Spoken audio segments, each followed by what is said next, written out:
대부분의 이제 직장인들이 회사 끝나고 와서 그 루틴이 있거든요. 회사 끝나고 집에 와가지고 저녁 먹고 그 다음에는 노곤노곤해지잖아요.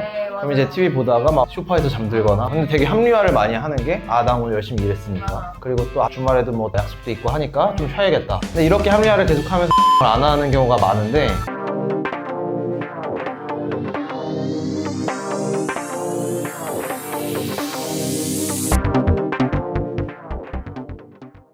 저희가 또 약간 유익한 컨텐츠를 다뤄야 되는 채널이기도 하고, 요즘 알고리즘에 이런 게 많이 뜨더라고요. 할 일을 미루는 당신이 꼭 봐야 될 영상, 게으름이나 무기력을 좀 이겨내는 방법, 이런 것에 대해서 나오던데, 훈현 리더님은 따로 그런 것들 고민 많이 해보세요? 근데 일단 기본적으로 저도 무기력해질 때가 있잖아요. 네. 뭐 아무리 막 동기부여도 받고 하다가도 가끔씩 지칠 때가 있는데, 네. 잠을 좀 많이 안 자면서 생활을 한 적이 있었어요. 네. 저는 아침형 인간을 잘 못하는 스타일이에요. 저도 그래요. 못하는 스타일이다 보니까 원래 아침형 인간 하는 사람들은 아침 일찍 일어나서 할 일들 하고 출근하고 뭐 그리고 밤에 좀 일찍 자고 이렇게 하잖아요. 네. 근데 저는 밤에 일찍 자고 아침에 안 일어나더라고요. 그래서 그냥 밤에 할 일들을 다 하고 가는 것 같아요. 근데 그러면 어차피 저는 출근을 해야 되니까 6시 반 정도에는 일어나야 되거든요. 그러면 이제 평소에 한 2시쯤 뭐 딴 일들 다 하고 제 할 일들 하고 나서 자면 한 2시 막 이렇게 자다 보니까 잠이 많이 부족했던 것 같아요. 근데 그래서 제가 건강기능식품이나 그런 것도 챙겨 먹고 운동도 열심히 하긴 하는데 그렇게 버티다가 약간 체력이 방전되고 그랬던 적이 있는 것 같아서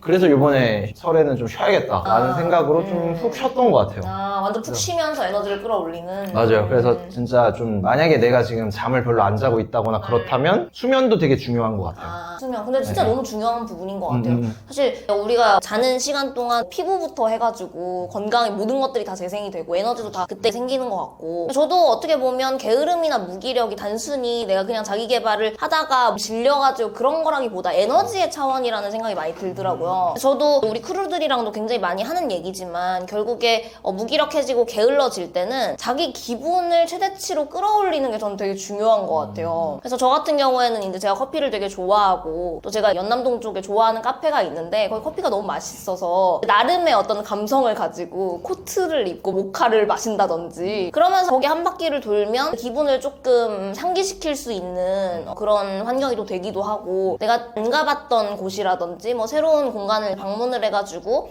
거기에서 새로운 공기의 흐름을 맛보는 것도 저는 되게 그 무기력이나 이런 거에 되게 큰 도움이 됐던 것 같아요. 맞아요. 그리고 당연히 이제 운동 같은 거. 네. 운동도 저도 좋아하는데 최근 들어서는 막 좋아하는 익사이팅한 운동보다는 건강을 위해서 막 이렇게 뭐 맨손 운동? 틈날 때마다 했었거든요. 근데 그것들보다 저도 원래 좀 약간 되게 액티브한 운동을 좋아해서 최근에 이제 친구가 스포츠 클라이밍을 좀 하고 있어서 한번 같이 갔다 왔었어요. 근데 그 운동을 하고 다음날 일어났는데 차라리 덜 피곤한 거예요. 그게 운동이나 이런 것들도 계속 지속적으로 해주다 보면은 확 에너지가 많이 올라가는 것도 있는 것 같아요.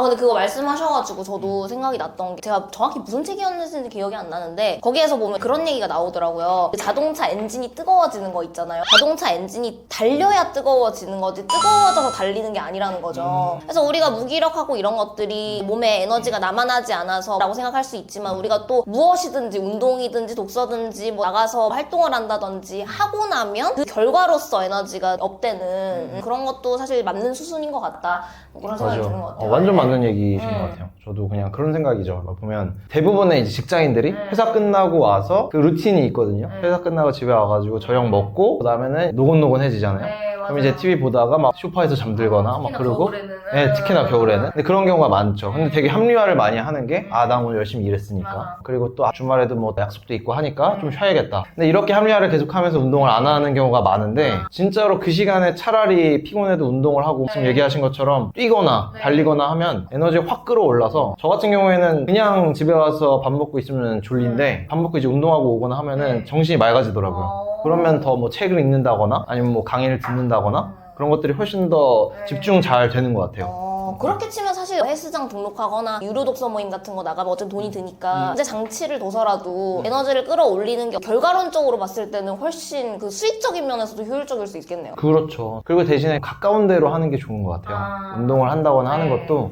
또 너무 멀리 끊어놓으면은 또 안 가게 되더라고요. 그래서 저 같은 경우에 맨손 운동 이런 거 많이 했던 게, 헬스장도 가고 그랬었는데 그게 코로나 시국 때는 헬스장도 막 문 닫고 그랬잖아요. 네네. 그래서 저는 그때부터도 그냥 집 앞에 있는 공원 같은 데 가가지고 맨손 운동을 했었는데 그것만으로도 엄청 크게 에너지가 많이 올라가고 하니까 꾸준히 했던 것 같아요. 그리고 일단 뷰가 너무 좋잖아요, 거기는. 아, 그쵸. 네. 또 이제 사람들도 많고 하니까. 네. 괜찮죠. 그러니까.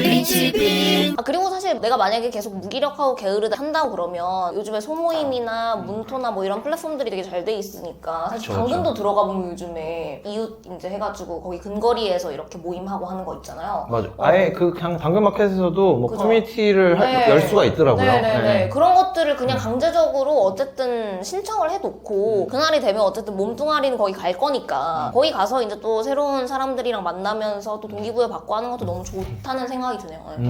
이건 그냥 갑자기 생각난 질문인데 그 현우님 그러면은 요즘에 커뮤니티를 만드는 플랫폼들이 되게 많잖아요. 네네네. 근데 그런 것들을 사람들이 왜 좋아한다고 생각이 드시나요, 혹시? 플랫폼들을 좋아하는 이유. 네, 왜냐면 점점 늘어나더라고요. 네. 뭐 얘기하신 것처럼 당근마켓은 사실 중고거래하는 곳인데 네. 거기에서도 막 플랫폼이 만들어지면서 막 커뮤니티, 막 독서 모임도 열리더라고요. 네. 대부분 이런 방향으로 가는 것들이 네. 보이는데 네. 이유가 혹시 어떤 것 때문인가? 저는 사실 사람들이 꿈에 대해서 물어보기도 하고 어떤 삶을 살고 싶냐 많이 물어보는데 그때마다 하는 얘기가 있어요. 저는 좋은 사람들이랑 좋은 대화를 늘려나가는 삶을 살고 싶다. 저는 모두에게 본능적으로 소통에 대한 욕구가 아주 크다고 생각을 하거든요. 그러니까 내가 알고 있는 것에 대해서 나누고 싶고 공감받고 싶고 나랑 비슷한 사람을 만나서 관계를 형성하고 이런 것들에 대한 기본적인 욕구가 있다고 생각을 하는데 요즘에 코로나나 이런 것들을 통해서 이제 많이 단절이 됐고 그러니까 억지로라도 찾아서 만나야 되는 게 조성이 되다 보니까 요즘 세대들은 특히 그런 플랫폼은 당연히 본능적으로 찾게 될 수밖에 없는 것 같아요. 맞네요. 제가 알쓸신잡이었나 이런 데서 봤던 건데 옛날에 우리나라 다들 그때는 이제 주택에 살았으니까 한옥 같은 데 살면 사랑방이 따로 있어서 손님들이 오면은 맞이하는 그런 공간이 있었는데 점점 아파트에 사는 사람들이 많다 보니까 사랑방이 별로 없는데 그런 공간을 대신해서 사람들이 가는 곳이 카페라고 하더라고요. 그래서 카페가 그냥 사실은 음료만 파는 공간이 아니라 초단기 임대 사업을 하는 곳이라는 거죠. 말 그대로 거기서 계속 사람들이 와가지고 자리를 마련해 주는 거니까 그게 결국엔 사람들이 사람 만나는 걸 좋아하니까 니즈가 있는 것 같고 얘기하신 것처럼 플랫폼에서도 자꾸 그런 것들을 만드는 게 모이는 자리를 만들어 주는 것 같아요. 그리고 이게 단 지금만의 모습들이 아니라 저희 또 파리 2년 계획이 있다고 지난번 영상에서 말씀을 드렸는데 저는 개인적으로 생제르만 거리에서 카페들이 활성화가 되고 하면서 사실 건물이 목조로 지어지고 이 집들이 이렇게 껴서 지어진다고 하더라고요. 그래서 하나를 빼면 그게 확 무너지고 그래가지고 여기는 재개발을 할 수가 없게 되어 있대요.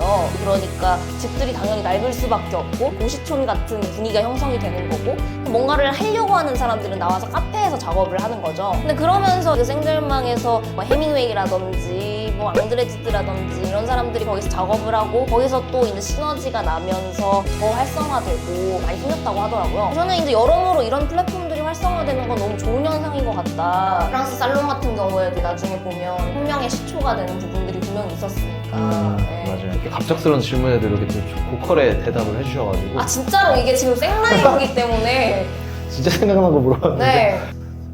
재밌네요. 네. 그래서 라이브의 재밌네요. 묘미가 있는 네. 것